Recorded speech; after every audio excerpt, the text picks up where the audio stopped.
All right, let's now move to the Article 3, the right to life.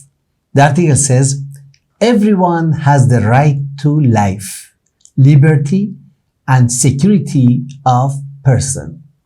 Mr. Parag, will you give us another hypothetical case related to this article, please? Sure, sir, sure. Again, this is another beautiful hypothetical case. My sister, Urmila, was a God-fearing and loving person. When I was around 10 years old, she was married into a traditional family. Over the years, she had a happy married life. Her parents-in-laws and her husband's siblings all loved her, and she was comfortable and secure in her marital life. She had 3 daughters, and her family's only desire now was to have a son. As I grew up, completed my studies, which included value education, I began more and more to get committed to certain principles, especially to Article number 3 of the Universal Declaration of Human Rights, which was the right to life. There was much discussion at various levels of society on this issue, as there is a large number of female feticides happening around. My sister then got pregnant again. Everyone was very happy in the family. The long-awaited male child was to appear. Then a few months into her pregnancy, she went for a scan to determine the gender of the fetus. The test showed it was a girl. Suddenly, the whole atmosphere in both my parents' home as well as in Urmila's home became very tense. A lot of whispering was going on, and it seemed everyone was determined that the fetus should be aborted. My sister was approached with the idea. She broke down and rejected this thought with emphasis. Despite much persuasion and some threats, she did not agree. Finally came the dreadful day when the husband and his parents gave my sister an ultimatum. Either she aborts the baby or she would not be welcome in her marital home, and her 3 daughters would also not be allowed to be with her. I did not know what her rights were. She was fearful and needed advice. As I was the most educated in the family, she turned to me. I put before her both sides of this issue, but emphasized the right to life of the baby, which no one was considering. I also put forth her legal rights before her. I gave her my views in this matter, thinking of what was the right and wrong, and placing before her the consequences of either action. I then left her to make her own decision. If you were in a similar situation as Urmila, how would you decide? Excellent. Very good. Very good. It's really a very authentic situation that Yes. many girls, many married women face. So let us put this question to the dear learners, that if you were in a similar situation as Urmila, what would you decide to do? Please take 4 minutes, discuss with your co-learner, and note down your conclusions.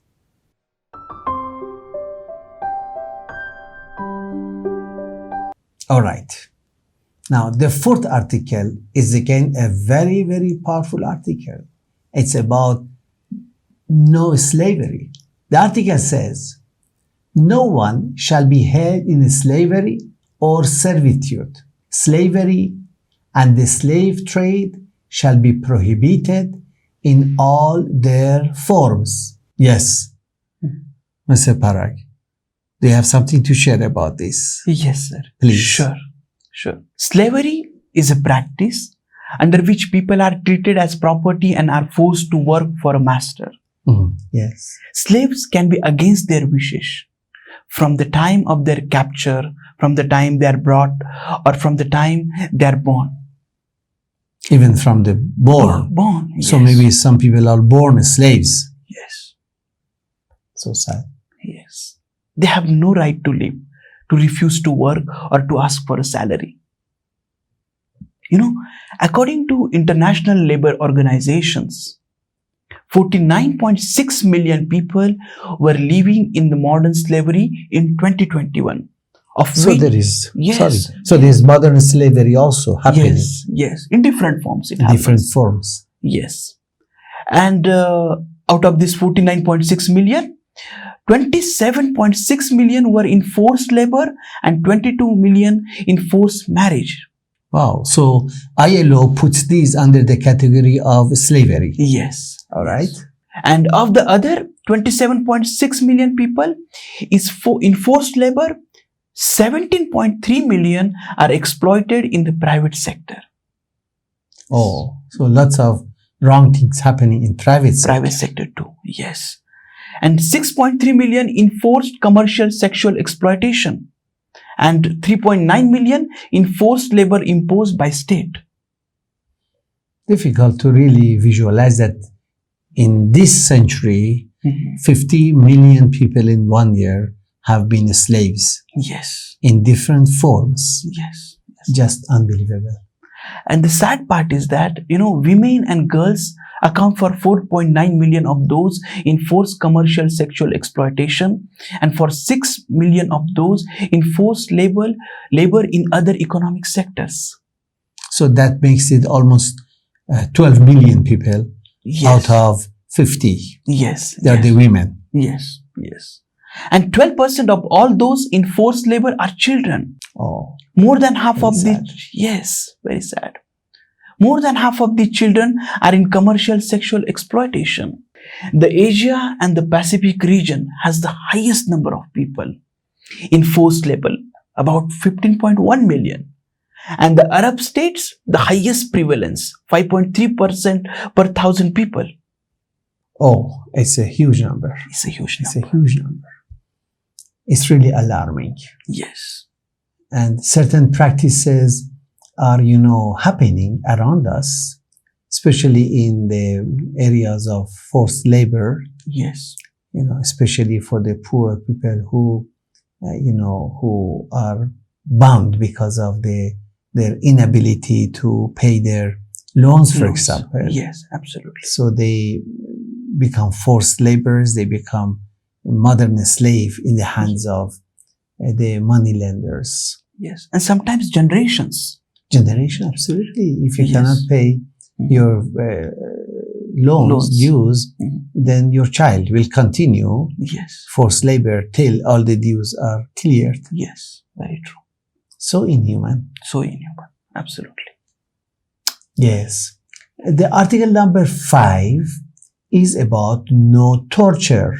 It is not allowed that anybody be subjected to torture. Yes. The article says, no one shall be subjected to torture or to cruel, inhuman, or degrading treatment or punishment. Very powerful article, which still happening around us in the world.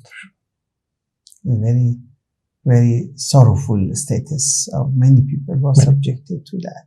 Would you like to throw some light on this article, please? Yes. So, no one should be caused physical or mental pain by anyone else. This is an article of the UN Declaration of Human Rights, which is very often forgotten. The truth is that many countries allow prisoners to get tortured in prisons. They torment them in order to extract confessions. It's a very common practice. Yes, yes. There are times when the prisoners, unable to bear the pain, admit to committing crimes they did not commit. Such forced confessions and brutality aren't confined to prisons. In some areas, members of certain castes and tribes are treated unfairly.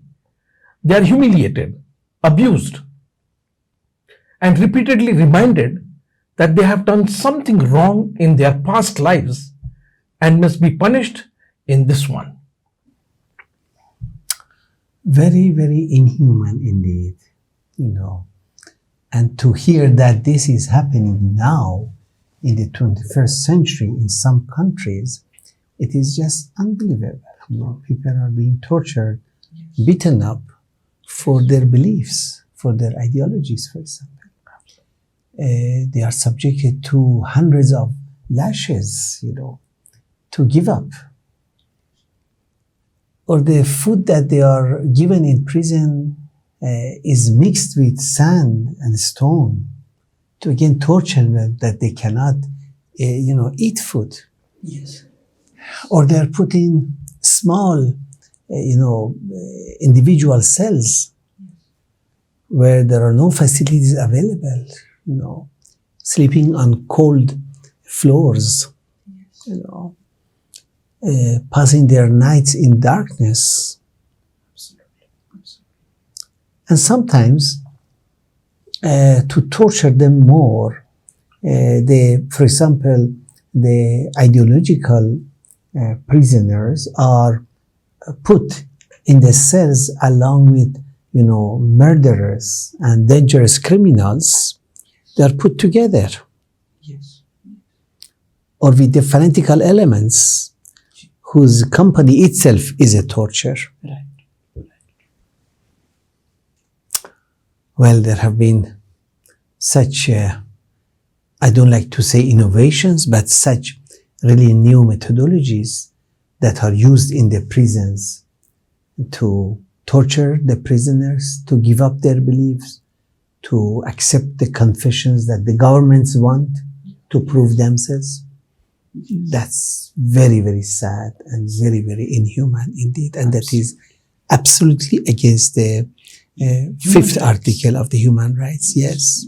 Yes. And in some countries, even they don't allow the international inspection of prisons to take place. They don't let them go and visit what's happening in the prisons.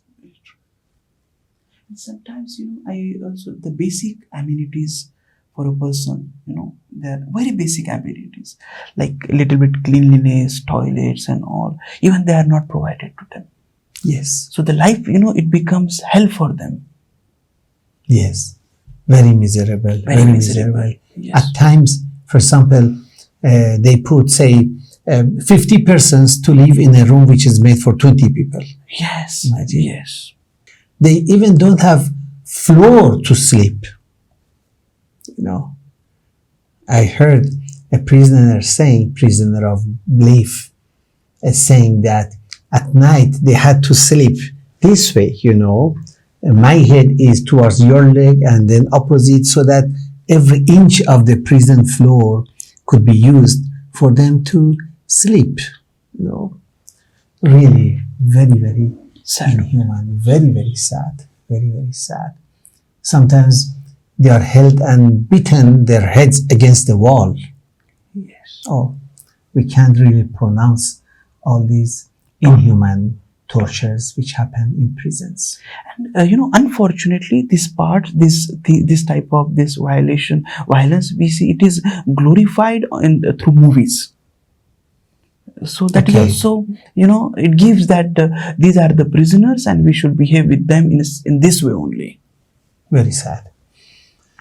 So Article 6 of the International Declaration of Human Rights, it says that you have the right no matter where you go. So the article says everyone has the right to recognition everywhere as a person before the law, regardless of whether they are citizens or immigrants, students or tourists, workers or refugees, or any other group. Do you have anything to share about this, Mr. Parak? Yes, sure, sir. So this declaration recognizes the human rights of individuals who are not nationals of the country in which they live, and recognizes the need to expand the guarantee of human rights specifically to persons who live in countries without having citizenship. Okay. Today, there are more than 250 million international migrants worldwide. UN International Migrant Report 2017, this is quoted from there. And there are concerns about the significant gaps between the rights of citizens and non-citizens in many countries. Oh. People just, they feel like that. I'm a person just like you. Very true, very true. Thank you. Yes. Thank you very much.